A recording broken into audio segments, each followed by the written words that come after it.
Hello and welcome back to my channel. And the voice of Cards, the Beast of Burden. It's been about a week since I played. If I remember correctly, last time we left off, we had rescued people from the desert, and then I think we got another, sorry, excuse me. We got another, party member, the beast master, so from the circus. So yeah, well, let's just go.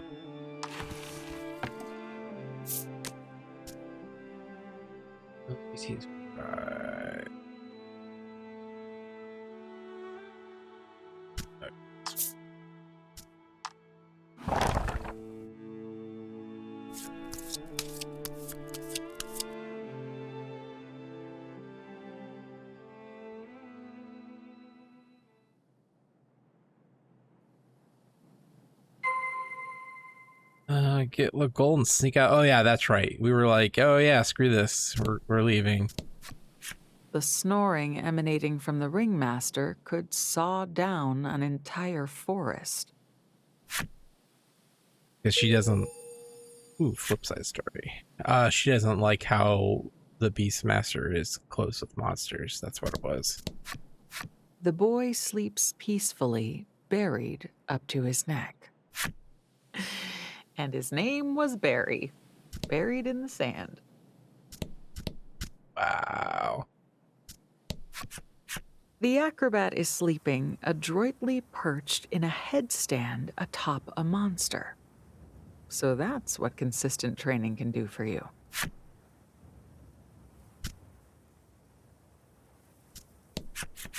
Tralis is sleeping soundly, her partner cradled preciously in her arms. Oh, I like a little mouse. The woman giggles in her sleep.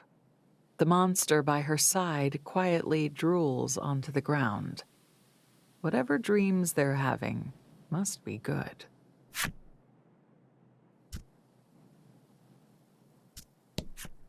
A cold-looking sweat dots the clown's brow, and you hear a faint groaning as you pass by.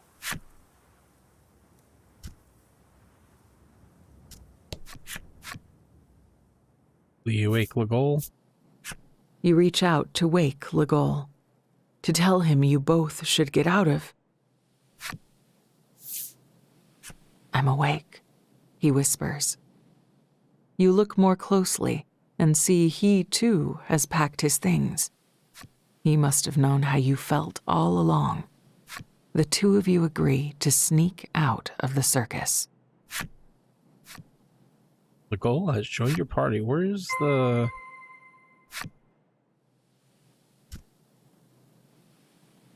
I don't see, what's his name? Oh well, we're leaving. Bye!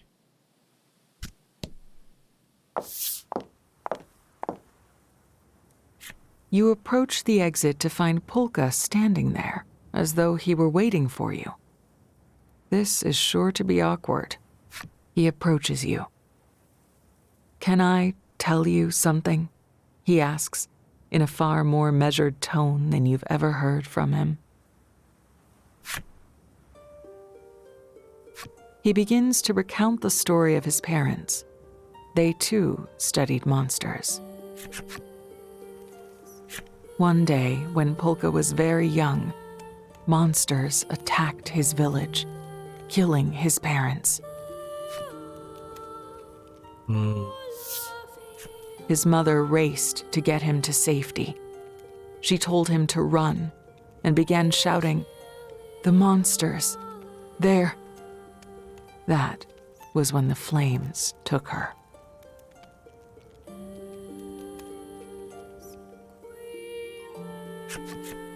Pulche tells you that he began studying monsters in the hopes of one day understanding what she was trying to say. He lowers his head and confesses that he needs your help in order to do so. You Subterrans have the power I need to solve this mystery. I know it. You search his face. He's being sincere. Yeah, I mean, that's... You nod. Pulche is no longer just someone you met, or just some scholar. He's you, an orphan. You tell Pulche you'll help him once he answers one question. Does he hate monsters? Hatred reduces the mind's capacity for serious inquiry, he notes, his smile exposing gritted teeth. So, he's suppressing his hatred of them beneath a veneer of reason and logic. That'll do. Already leave? Comes another voice. Your chatter must have woken Tralis. Her strength will serve us well. We should bring her with us, Pulche adds, sensing your reluctance. Serve well, Tralis parrots, sweeping you off your feet. Pulche and Tralis have joined your party. I like Tralis. Thus were your defenses eroded and your ranks bolstered. You depart the circus with your new companions.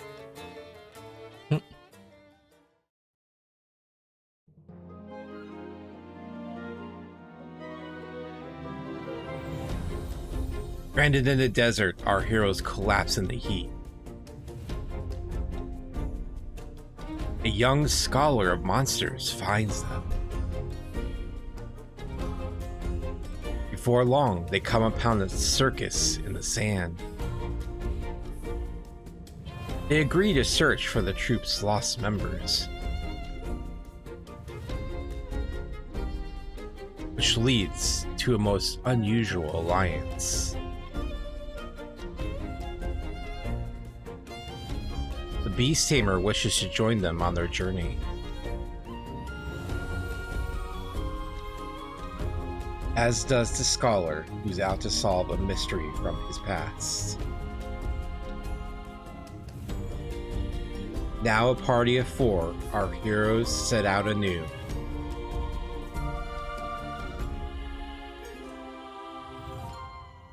Chapter 3, A City Ablaze. A few days later.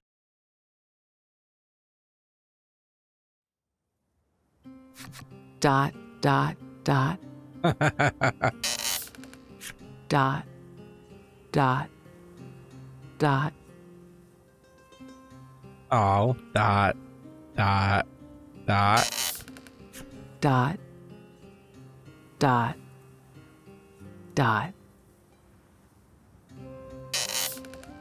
Somehow, your group finds themselves wandering in the desert, yet again. You had no problem with letting Pulche lead the way, but the sand skiff soon sailed headlong into quicksand and met with disaster. No use crying over spilt milk. Don't want to waste even a drop of moisture out here, after all, Pulche quips, holding a water canteen over his mouth and tapping it. A joke, it seems? How do you reply? You lack the energy to react to Pulche's little jest, and remain splayed and unmoving on the deck. Despite the rest of the group wasting away under the heat and grappling with brutal thirst, Tralis seems to have maintained some vigor.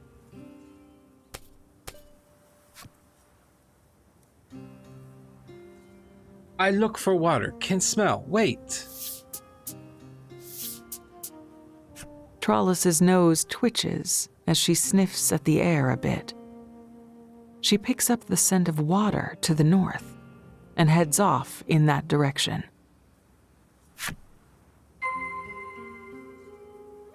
As Tralis find water for the others. Tralis is now the only member of your party. The jump ability has been disabled. A musty smell wafts from the rocky area beyond. Maybe there could be some water there. No sooner does the thought cross Tralis's mind then a monster attacks from the shadows.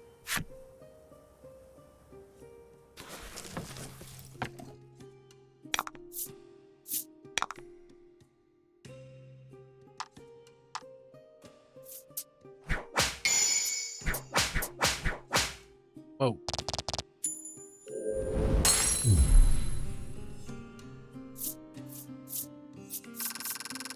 Yeah, she made mince jelly of that slime. The rush of victory over the monster is short-lived, as there doesn't seem to be any water nearby. Muttering, "Water," Tralis stares at the defeated creature. The beast does seem to have a great deal of, well, liquid. Eek. With a great squelchy squeeze, Tralis wrings the fluid out of the creature's body. Tralis of Jane's slime juice. Bright green liquid wrung from a slime. So it's ecto cooler. Water, make friends happy, hurry and bring. Aw, she's just trying to be helpful.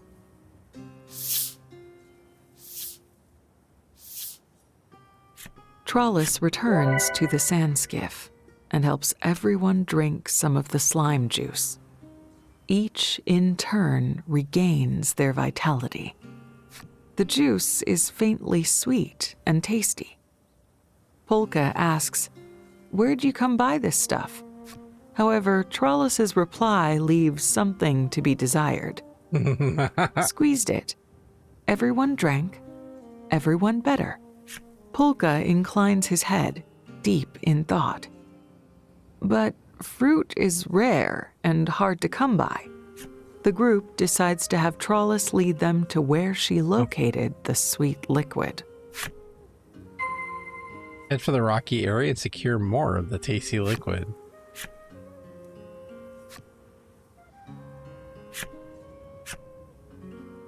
Yeah, I should probably do that.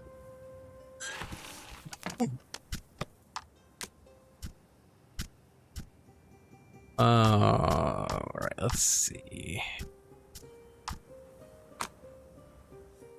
Oh, we're gonna have more than just the 4, huh?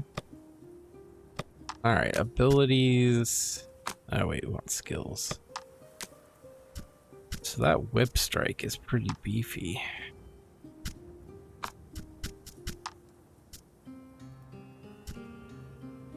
It's the only one I really don't got.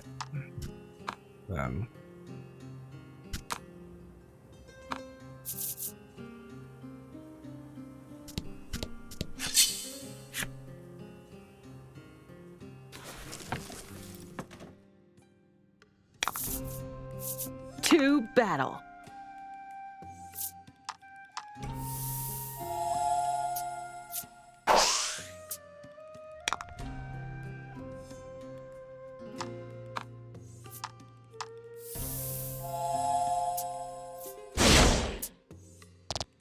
I don't know why I thought that would kill it in one go.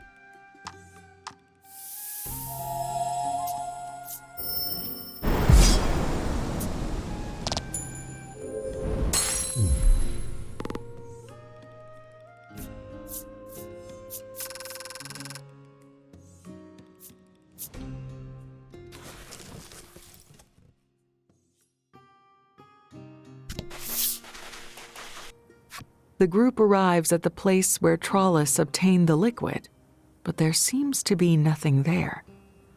Did Tralis bring all of it back in one trip? As you mull your thoughts, Pulche suddenly points. Look there. You take a closer look and see that there are cracks running through the rocks. They just might break open if hit with enough force. Who should hit it? Well, obviously.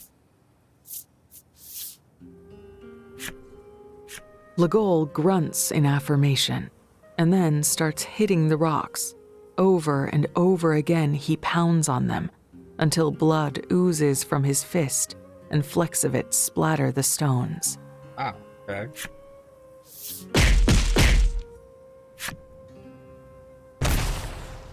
Oh, well. With a cracking sound, the rocks break apart. You can continue on. Beyond the rocks, a barren waste stretches out before you. The party decides to press on through the arid expanse in hopes of finding a place to rest and eat. I guess we're just not going to take the sand skiff, huh? Search for a town in the wastes.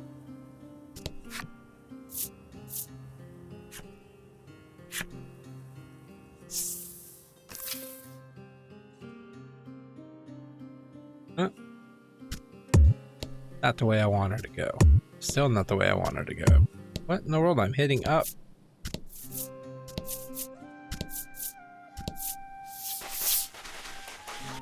You've come across a river. A river that is somehow fully ablaze. There won't be any drinking this water. Pulche's curiosity is piqued. He shouts, "But water cannot burn. It defies scientific reason." Next to him, Tralis's nose twitches. Good smells, lots, over here. She's evidently located something with her keen sense of smell. There might be food nearby. The party opts to trust in Tralis's nose and heads off in the direction she indicates. Get to the place Tralis indicated and try to find food.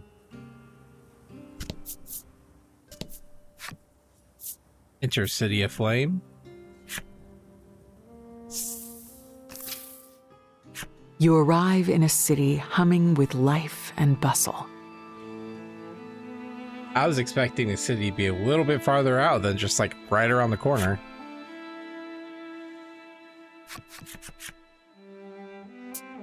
There! Tralis practically falls over with excitement as she whips her hand out to point at the food stall. The stall is stacked high with fresh grilled meats, which are by all accounts the source of the smell she noticed. Ew. Black smoke billows from rows of chimneys, swirling up into the sky. It looks as though the whole city makes use of the flammable water. Pulche cannot hold back his curiosity. "I must inquire as to this comburant water," he says, zipping away. In fact, he zips off quickly enough that you and the others lose sight of him. Shrugging your shoulders, you decide to head off in search of him. Ask around the City of Flame and find Pulche.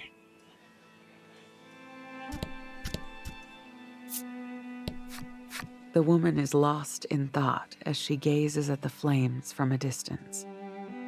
Love and fire are rather similar, aren't they? You find her incomparable presence so overwhelming that you are unable to even ask about Pulche. Pulche.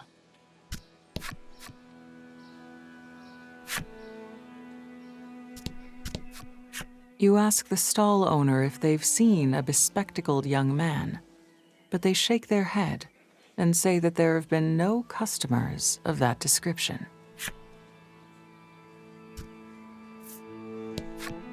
Heat, heat, heat. He who has the heat controls everything. Heat is everything, the man shouts. This city is hot enough as it is, but the man radiates fervor, making it all the hotter. You ask the man about Pulche, and he replies in an encouraging tone. You'll find him. You will. It is essential that you never give up. Oh, thanks. You fulfilled enough of the requirements to unlock the overheated man's flip side story.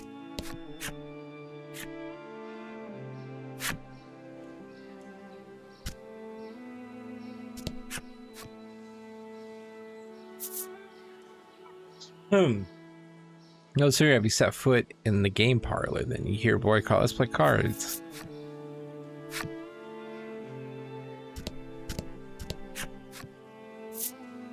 Oh, let's buy some new monsters. Where we're at? Sure.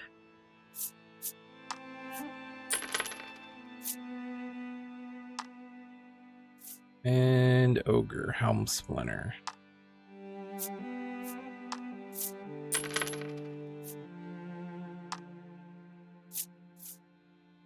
Thank you much.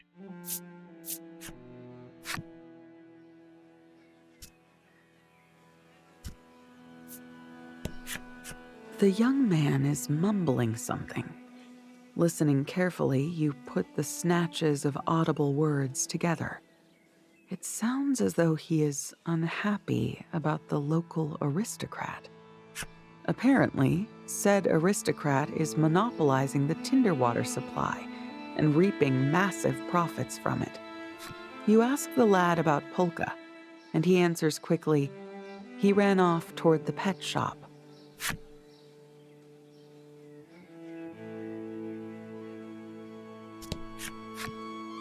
What can I help you with?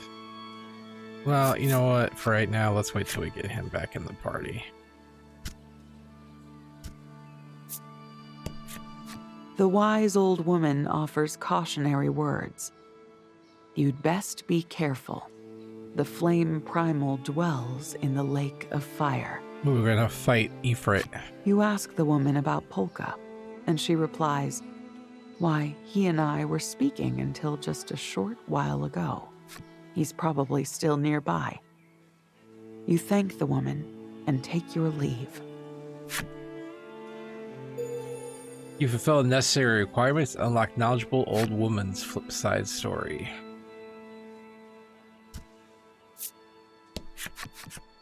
You locate Pulche in a state of considerable excitement as he observes a burning pond.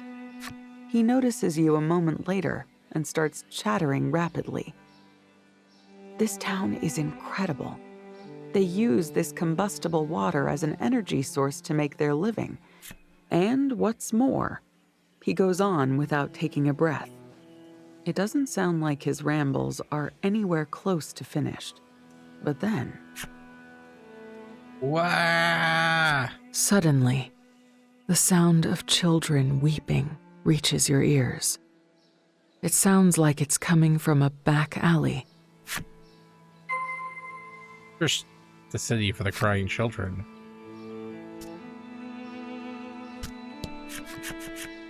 In the back alleyway, two emaciated children stand alone, with naught but the clothes on their backs. They look to be siblings. Great tears stream down the boy's face. Between sobs, he explains that their mother and father both died of illness. Orphans.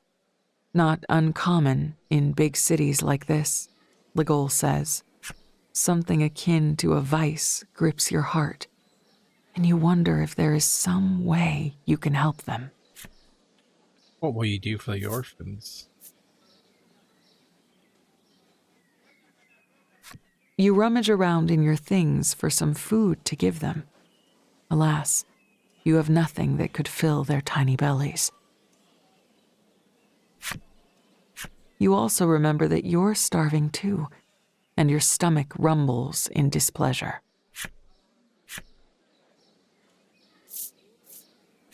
You hit upon an idea. Why not ask the aristocrat making huge profits from the tinder water for assistance? Oh, go to the aristocrat's manor in the southwest of the city and ask for help. Yeah, I'm not going to do a cheerful dance. You fulfilled the necessary requirements, unlike the orphan's flip side story.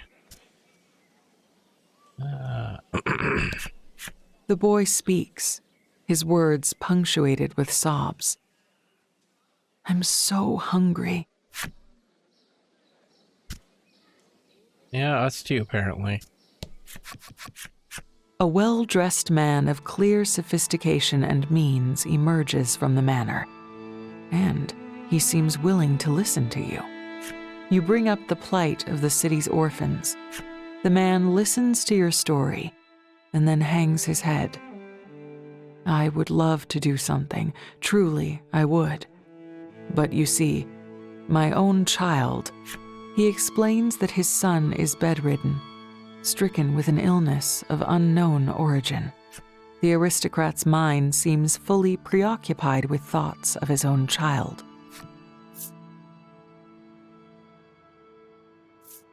Leave it to Pulche. At a loss, you look over at Pulche. Okay. He catches your glance and then offers to examine the aristocrat's child. Pulche explains that he has some medical knowledge, and the man practically leaps on him, desperate enough to cling to any ray of hope. It looks as though Pulche will be performing an impromptu medical exam. A few minutes later. According to Pulche, the aristocrat's child has been poisoned. The man's jaw falls open. That cannot be. My household employs silverware that reacts to poison in food. What could be the cause? You suggest the possibility that there could be a venomous monster nearby. At this suggestion, the aristocrat blurts out, "The flame primal. It exudes a toxic gas." Pulche explains that if the source of the poison was indeed somehow the flame primal, it might be possible to craft an antidote from its body. And then, as though struck by an idea, he adds, and perhaps as a thank you for my doing so, we might discuss aid for the poor orphans of the city? Yes, of course. Seeing the aristocrat's immediate response, you can't help but be astonished by Pulche's wisdom and negotiating skill. Upon leaving the manor, Pulche explains, with no small amount of pride in his voice, "My own investigations indicate that the flame primal is in the lake of fire to the northwest of the city." We're going to hell. We're literally going to hell. It seems like his running about all over the city wasn't for nothing. And northwest of the city, flame to investigate the poison of the lake of fire. So we're going to go to hell. We're off to hell. Yeah.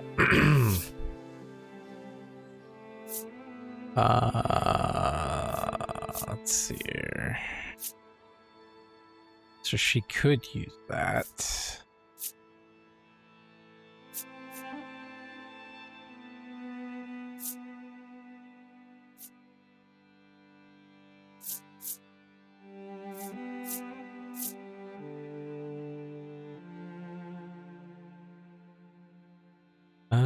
Yeah, we're probably going on fire here.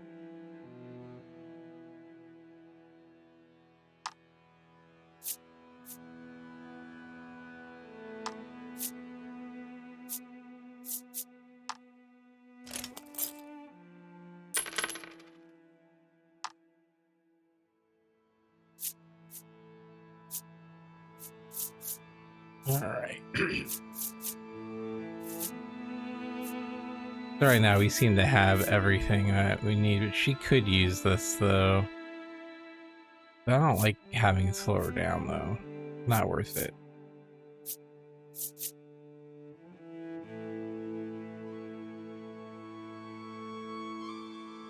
Alright.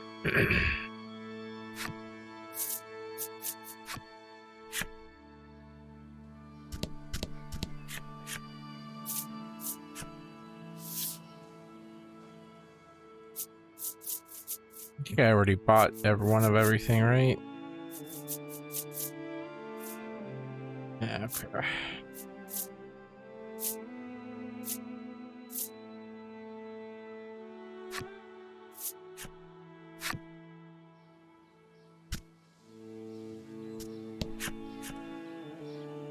Okay, so nothing there.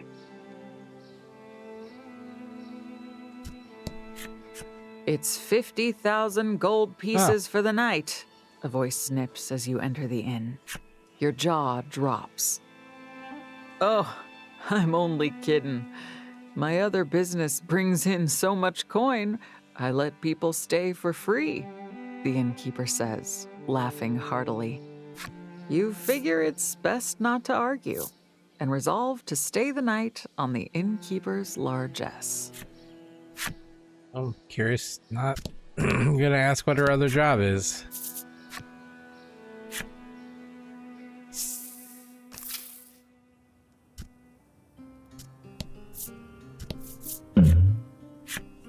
You're quite surprised to see an open-air stall set up here. Yeah. You poke your head into the stall just as the merchant within whips around to greet you. Everything's on sale, she says, and casually mentions that her father might punish her for any unsold stock. I bet.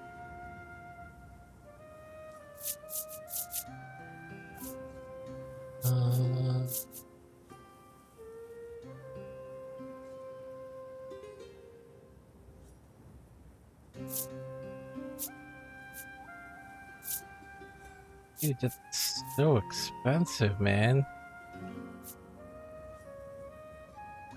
The merchant says she'll return to face her father, bids you farewell, and begins breaking down her stall. No more shopping for you, it seems. Yeah, it seems that way. Also, I forgot I needed to equip,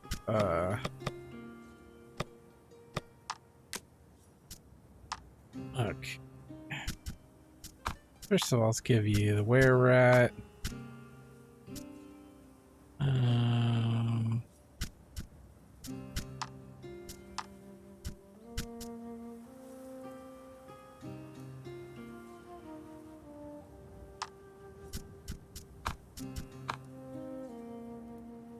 I'll specialize a little bit later. I'll need to see what we get.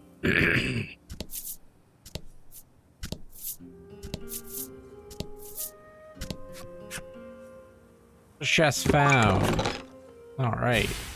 Cool, I can afford it in the spirit elixir.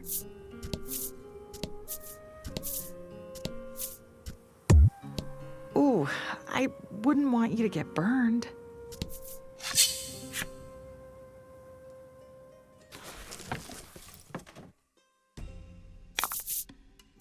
To battle. Ooh, new cards.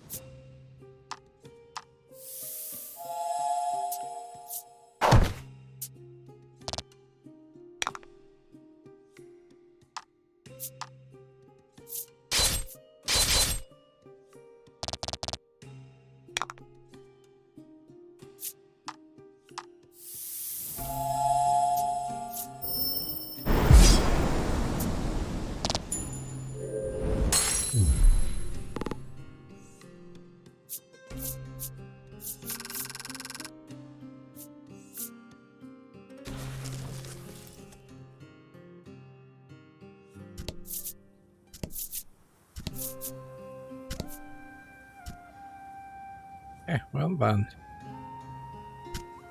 I guess we go to hell.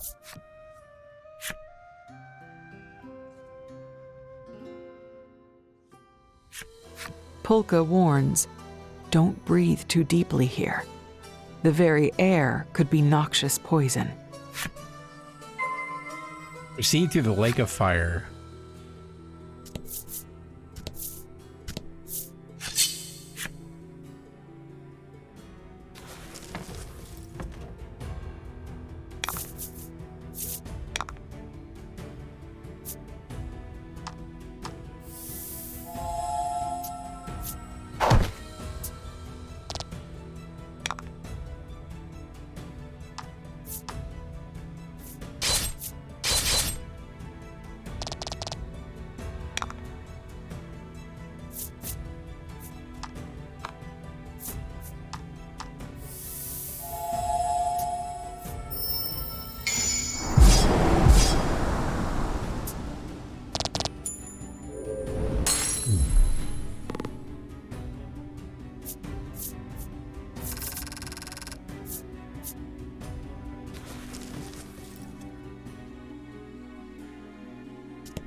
Holy mackerel. So let's go up.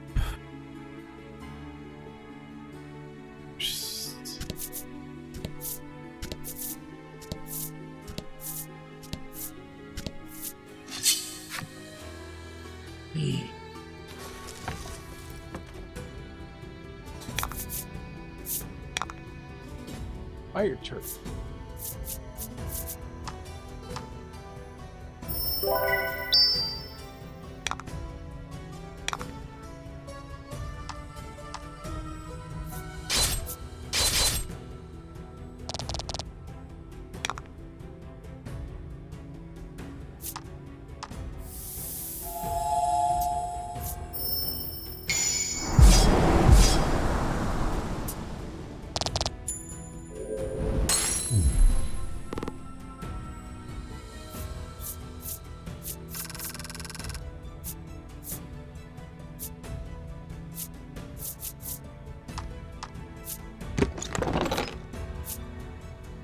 You get the 3-star poison sludge.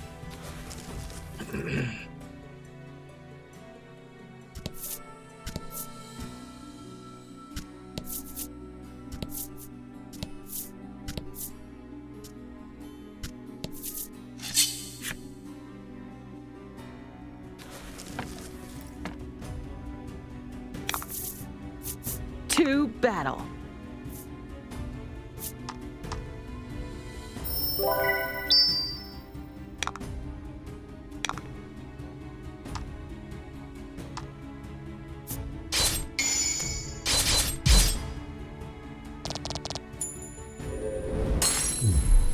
Sometimes you get lucky.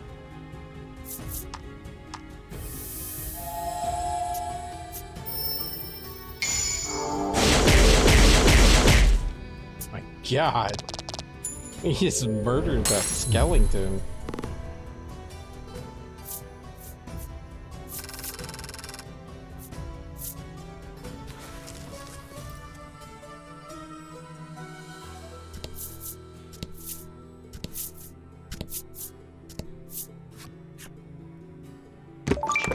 Down. Ooh, look at that fire saver. Full amplify level. But I do want to put that on.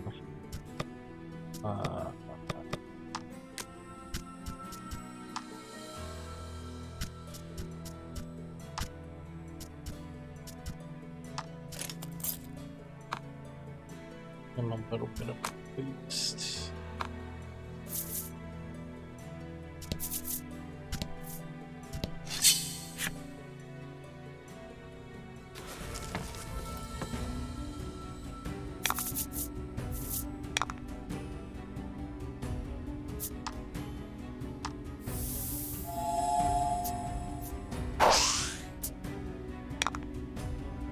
Not that it matters because he misses all the time, though.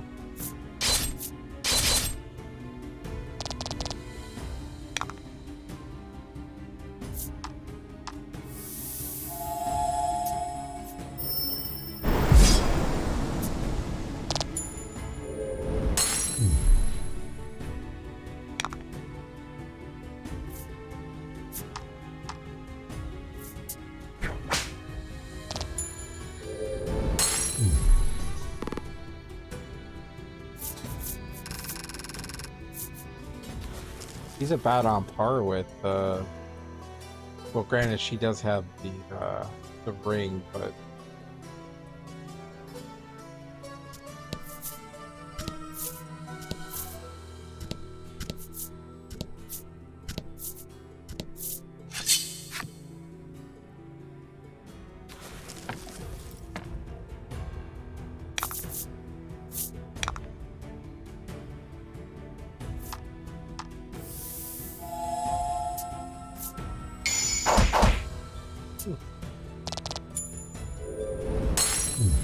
Oh!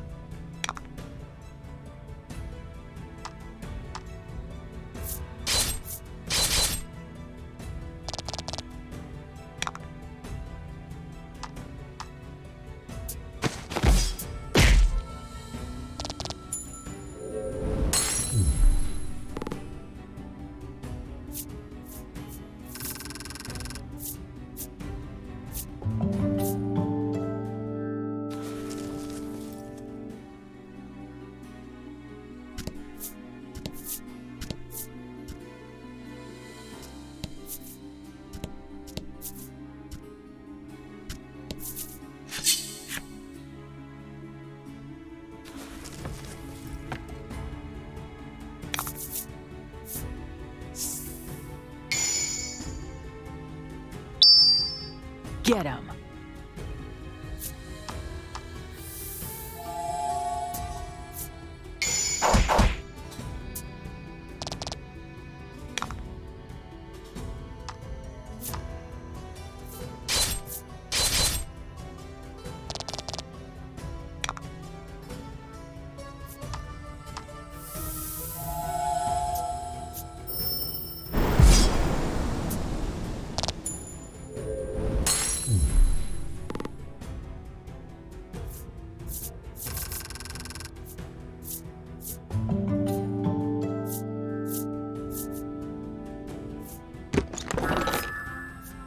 Of course.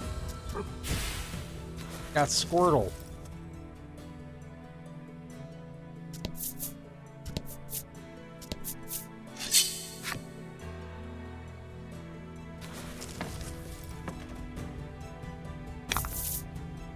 Battle time.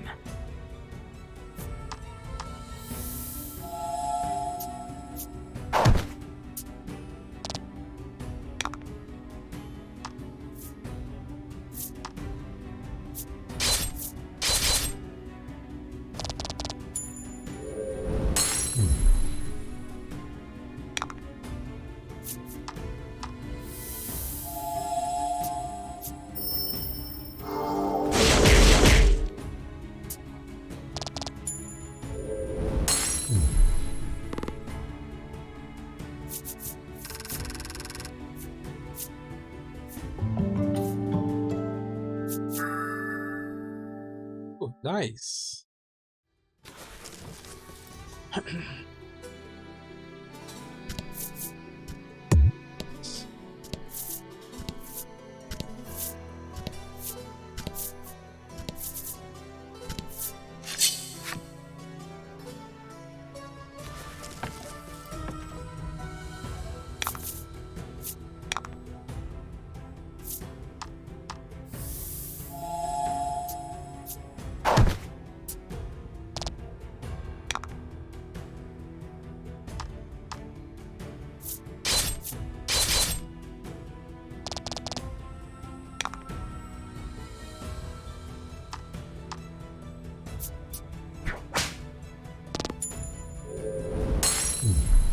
That's how it's...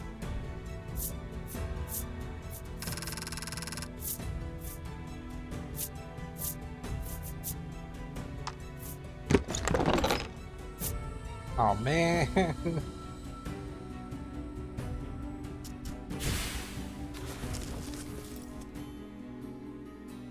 Need the monster.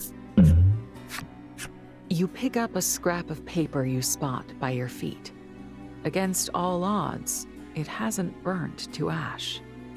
It appears to be part of a crudely drawn treasure map.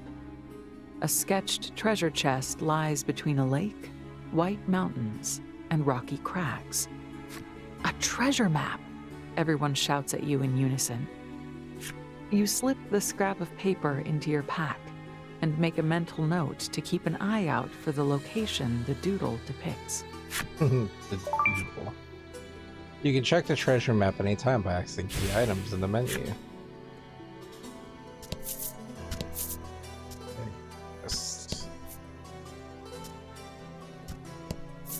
Yeah, let's do some.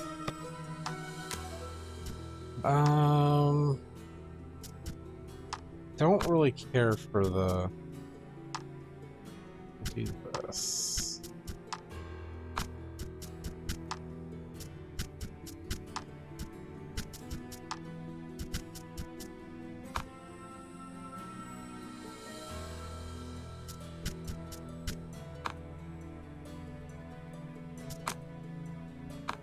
Greater poison is better, but I don't know. We'll see.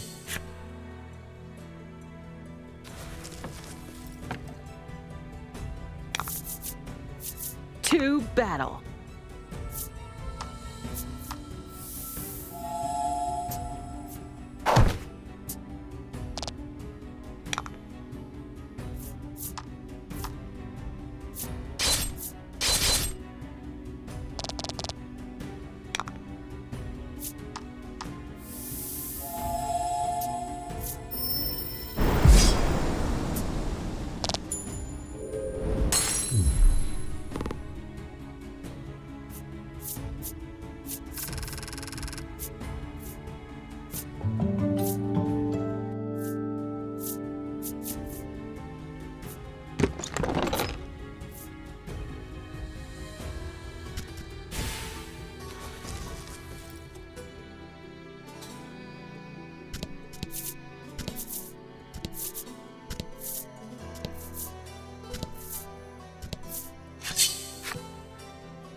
to battle.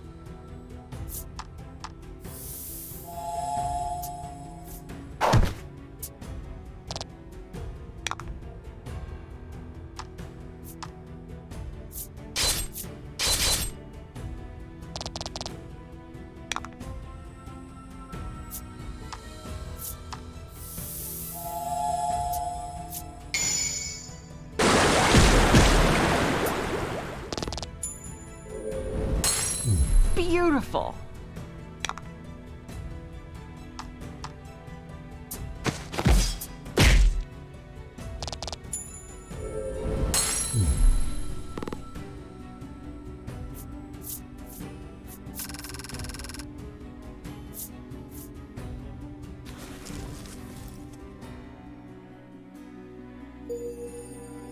The venom slime.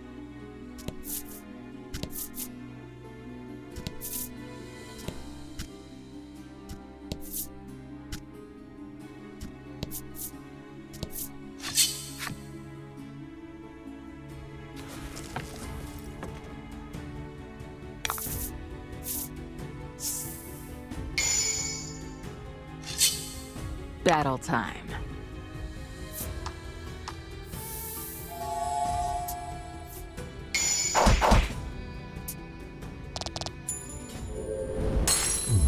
Oh!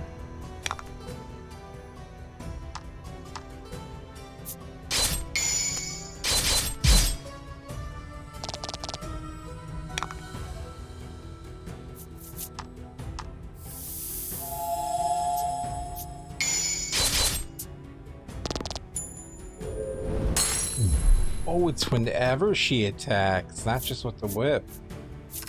That's incredibly beefy.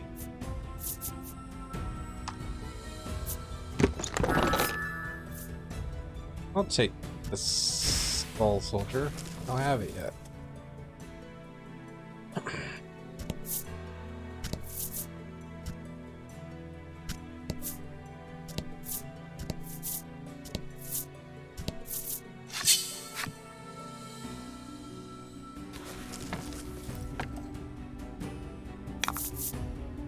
Battle time.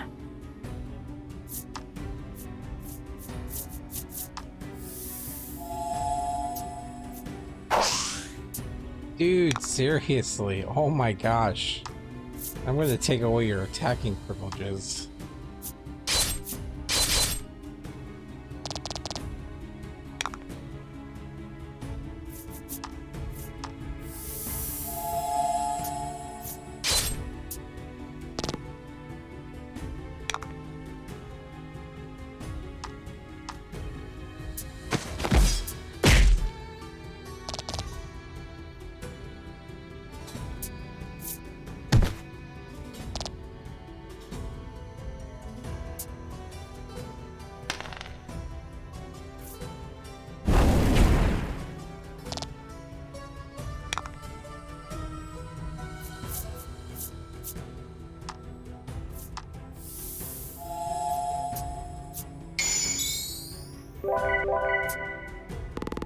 Oh!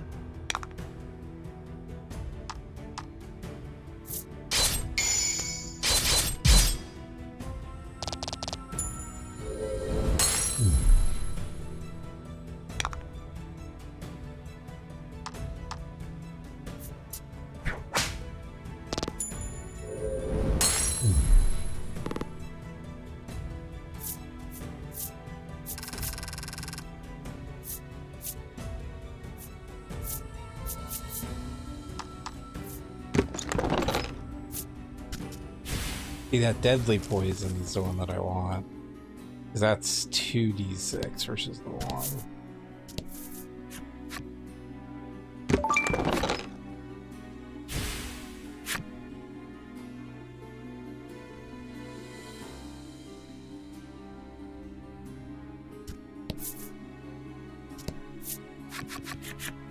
Monsters bar the path. That said, it doesn't look like they've noticed you yet. No, we attack. They probably don't see many humans around here, given that the lake is surrounded by fire. They're completely oblivious. Taking care to be as quiet as possible, you steal close to the monsters and attack them. As we very well should. Battle time. Oh, they're not bosses. I figured they would.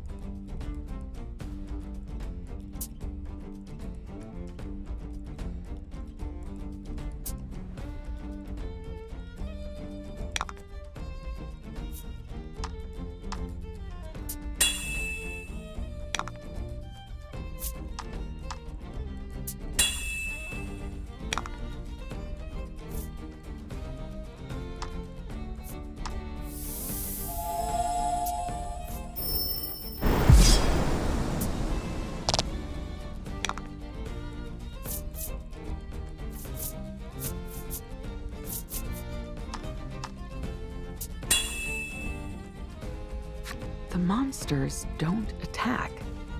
In fact, they look like they're trying to find an opening to make a run for it.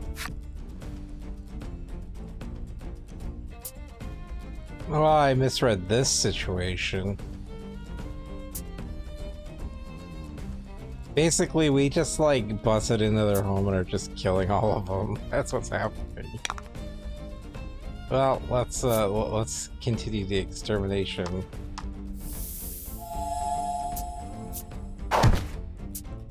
Oh, and enslavement. That's the other part.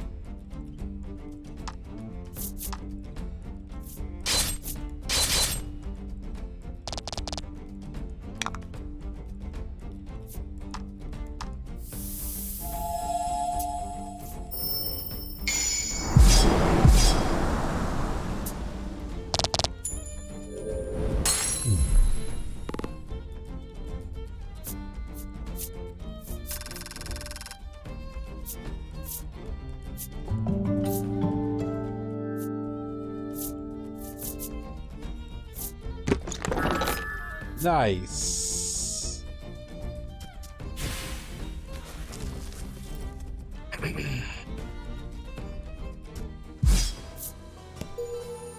You've fulfilled the necessary requirements to unlock Magma Tortoise's enemy story.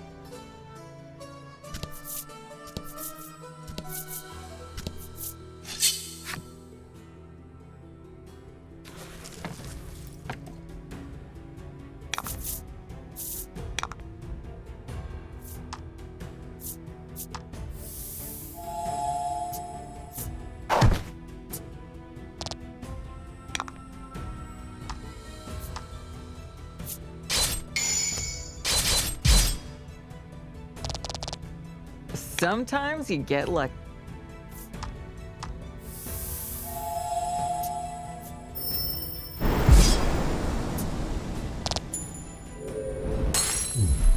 A masterful victory.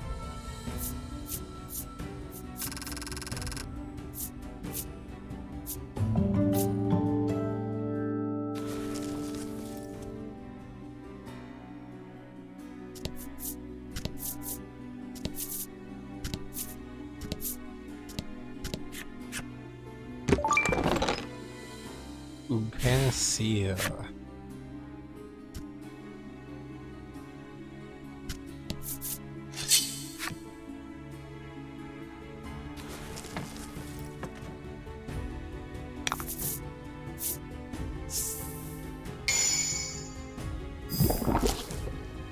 To battle.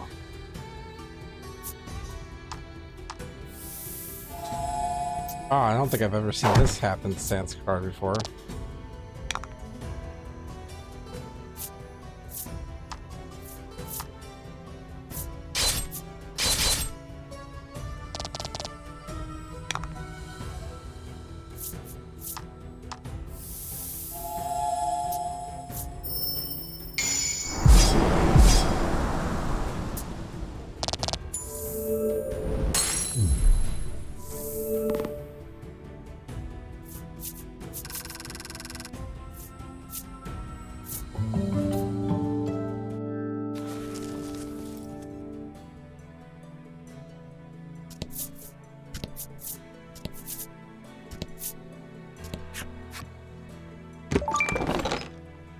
Bill of Godly Fortune. Guaranteed discovery.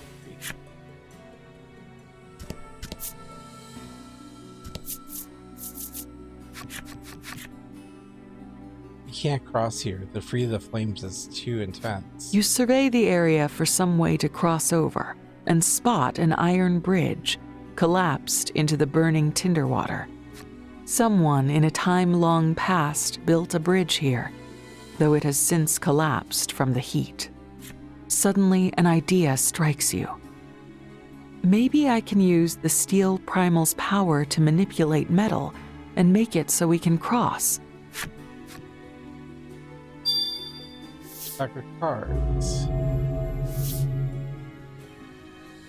You decide to summon forth the primal's power and repair the fallen bridge. Unfortunately, the pieces left to you are so mangled that no one would rightly identify them as parts of a bridge. 4 types of bridge parts lie before you. Place them wisely and build a bridge across the lake. But be warned, they cannot place a part that leads to nowhere, nor can you place the same part more than once. Oh, that's cool. Which part will you lay down next in order to move forward?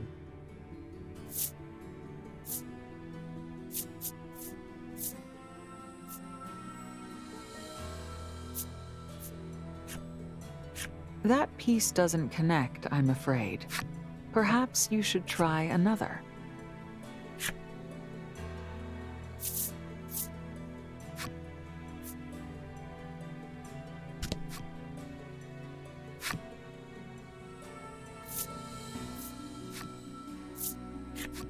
You've joined these 2 bridge parts rather skillfully, if you do say so yourself.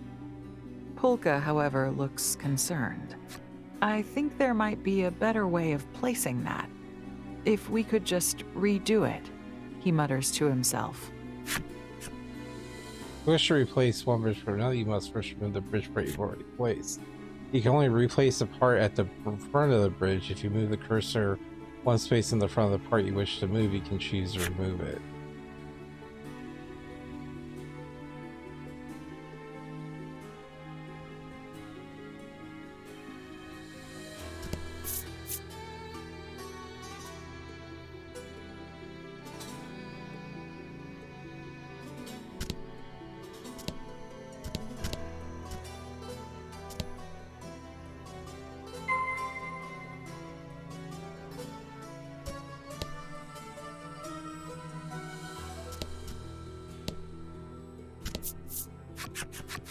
With the steel primal's help, you safely cross the Lake of Fire. The bridge you've built remains firmly in place. It actually looks quite sturdy. You should be able to use it to cross as many times as you like. Alright. Alright, folks, so I think we're going to call that an episode here. In the next episode, we'll pick up and finish up the Lake of Fire and probably kill Ifrit. So that sounds like fun. But anyhow, I appreciate you all hanging out with me as always. So, yeah. I'm liking, like, the different cards and stuff that we're getting to see. Really flexing their artistic talent as opposed to the other two. So far the cards have been varied and a little bit more activities going on in this one. So that's fun. But alright friends, well, I'll see you in the next episode. Until then, stay true to yourselves, follow your hearts, and I'll see you in the next video. Bye bye.